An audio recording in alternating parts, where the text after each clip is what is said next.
The government says the new 14% tax rate will save you $420 this year. That number is real. What they did not mention is that CPP and EI deductions increased by $262 in the same year. So the tax cut you were promised is not $420. After payroll deductions, it is 158%. And if you are self-employed, you are not saving anything at all. You are paying more than you did last year. In this video, I am going to show you 3 things. First, what the income tax cut actually saves you at different income levels. Second, the CPP and EI increases that were announced in a separate press release that nobody read. And third, the net math that the government hopes you never sit down and do yourself. On July 1st, 2025, the federal government reduced the lowest income tax bracket from 15% to 14%. For the second half of 2025, the transitional rate was 14.5%. Starting the 1st of January 2026, the full 14% rate applies to every dollar you earn up to $58,523. If you earn $50,000, the cut saves you roughly $330 per year. If you earn $75,000, it saves you $420. And if you earn $100,000 or $120,000 or $200,000, it still saves you $420 because the cut only applies to income in the first bracket. Everything above $58,523 is taxed at 20.5%, and that rate did not change. So the maximum savings for any individual, regardless of income, is $420 per year. The Prime Minister announced this in June 2025. The press release said, and I quote, "Canadians will keep more of their hard-earned money, save a 2-income family up to $840 a year. 22 million Canadians benefit." Those numbers are accurate. What the press release did not say is what happened to your paycheck deductions in the same year. Every year, the Canada Pension Plan contribution ceilings are adjusted based on average wages.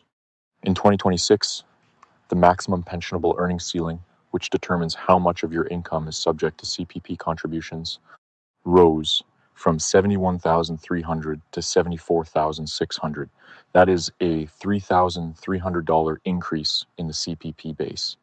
The contribution rate stayed the same at 5.95% for employees, but because the ceiling went up, the maximum you pay went up.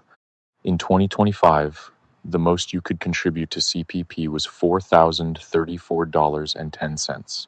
In 2026, it is $4,230.45. That is an increase of $196.35. But that is only CPP 1. Since January 2024, there is a second CPP contribution that most Canadians still do not know exists. It is called CPP 2. It applies to income between the first CPP ceiling and a higher second ceiling.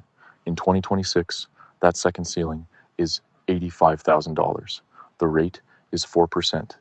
The maximum CPP 2 contribution in 2026 is $416, up from $396 in 2025. Combined, CPP 1 and CPP 2 now take a maximum of $4,646 from your paycheck every year.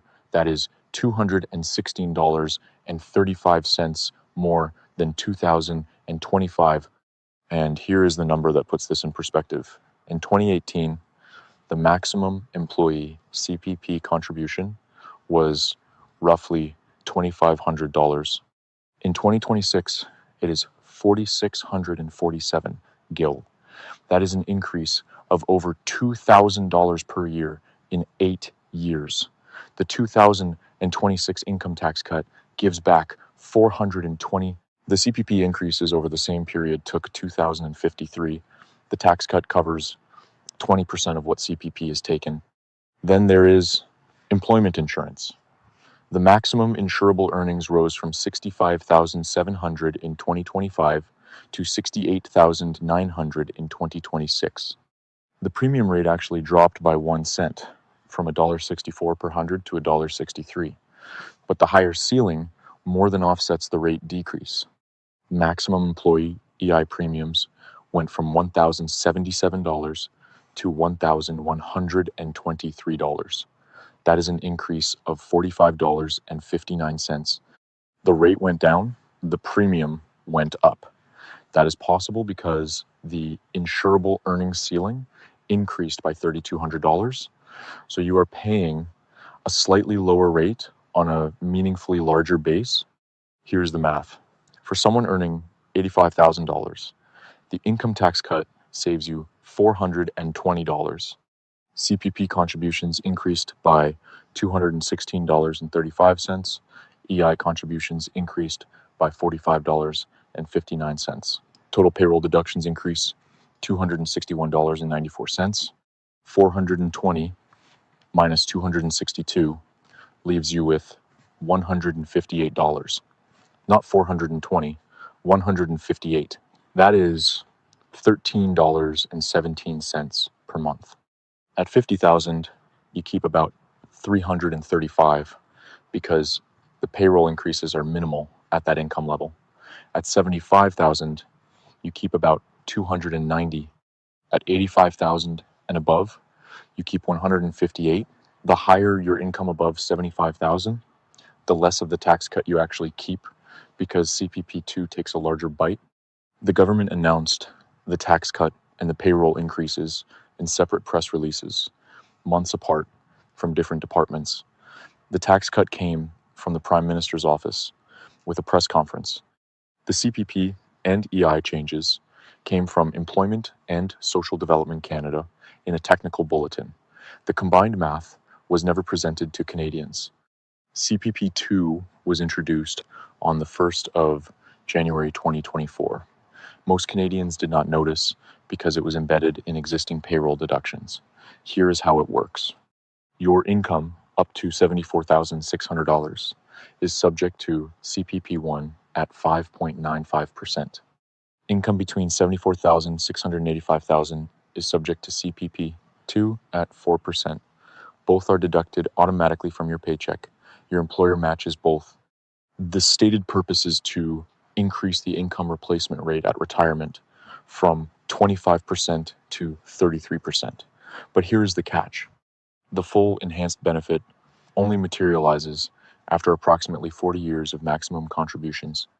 If you are 55 years old today and plan to retire at 65, you will pay 10 years of CPP2 contributions and receive a fraction of the enhanced benefit. The math is heavily weighted against workers near retirement. For younger workers with full careers ahead, CPP2 may be a reasonable forced savings mechanism. For workers within 10 to 15 years of retirement, it is an additional payroll tax with minimal return. If you are self-employed, the math is worse.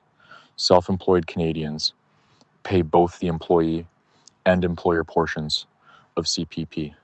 There is no employer to split the cost with.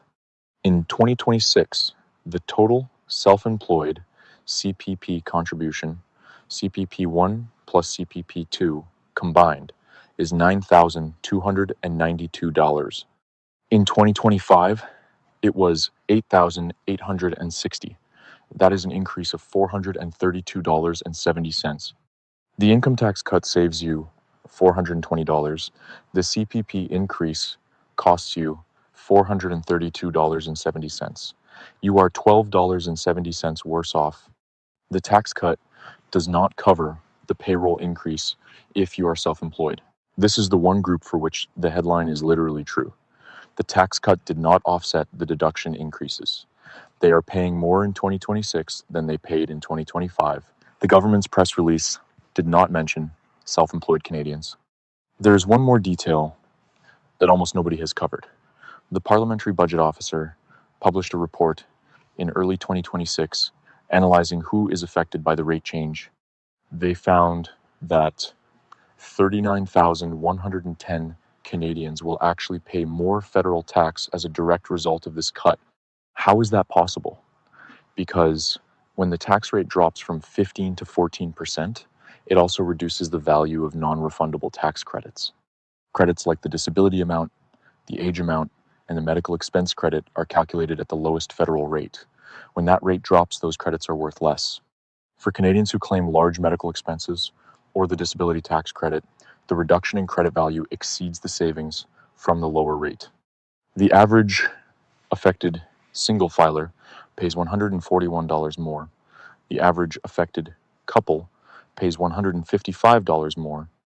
These are among the most financially vulnerable Canadians: Gamacho, people with disabilities and chronic medical conditions.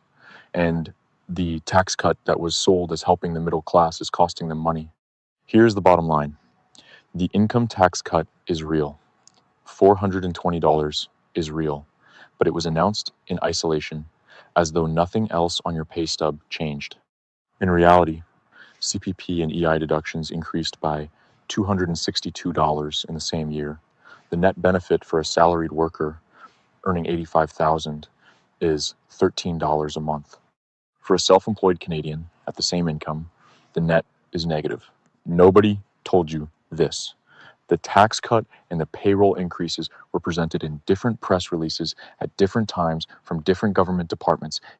The combined impact was never calculated publicly until the parliamentary budget officer ran the numbers. I am not telling you the tax cut is a lie. It is real money.